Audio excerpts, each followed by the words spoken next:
Tobat artinya saya mengalami sesuatu, maka saya membutuhkan pertobatan itu. Jadi nyambung antara perkataan dan perbuatan. Jangan sampai orang itu berkata, waduh ya,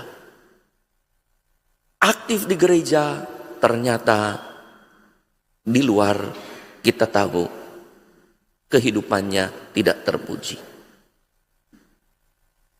Pernah pada tahun 2015 saya Natalan bersama di suatu kabupaten.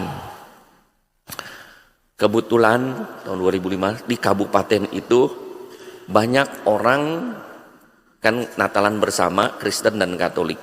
Kebetulan banyak orang Kristen ataupun Katolik yang praktek rentenir 10% setiap bulan, ya 10%, setahun 120%. Kan tidak sesuai dengan ajaran Katolik, tapi itu dipraktekkan. Sampai bupatinya tuh prihatin. Ya. Lalu anak-anak muda di daerah itu diindikasi oleh bupati itu suka mabok-mabokan. Malu juga, bupati berkata kepada saya, Pak Uskup tolonglah umat Kristen ini, kan bilang nggak tahu menyamakan ya, umat Kristen ini tolonglah jangan praktek 10% dan menyusahkan rakyat. Tolong yang muda jangan mabok-mabokan. Coba serasa ditegur. Bagaimana kita umat Katolik ternyata di masyarakat sudah sedikit, tetapi ternyata juga berbuat seperti itu. Maka pada waktu Natal saya di mimbar ini berkhotbah, karena Natal campuran gitu ya, gabungan ekumene. Waktu saya selesai, saya duduk di situ, saya duduknya. Saya duduk di situ. Romo paroki datang, Bapak Uskup, Pak Bupati sudah datang. Saya bilang, nanti habis ini kita turun ke aula. Aulanya kebetulan di bawah ya. Kita ke bawah. Tidak, Bapak Bupati ingin masuk. Waduh, saya bilang, boleh, boleh. Akhirnya saya berdiri, saya sambut Bupati dia masuk ke dalam. Duduk di situ dengan saya. Tidak lama kemudian Bupati selesai nyanyi, dia bilang, boleh saya pinjam mimbar Bapak Uskup? Oh boleh, duduk di sini dia. Ya berdiri, hebat tuh Bupati, khotbah. Dan khotbahnya, kata-katanya saya masih ingat sekarang.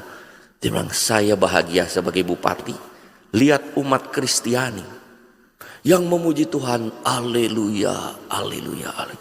Hati saya tenang.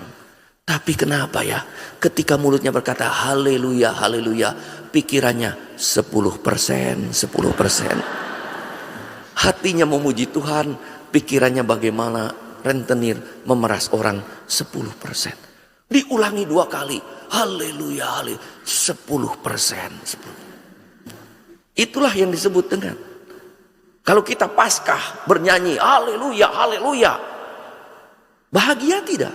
Ada sukacita tidak? Tadi saya tanya, ibu bapak, luar baik, baik, baik betul tidak? Sukacita, sukacita betul tidak? Jangan sampai kita bernyanyi haleluya, haleluya, pulang halelupa, halelupa, semua lupa. Itulah yang menyebabkan kita tidak berubah dalam hidup ini.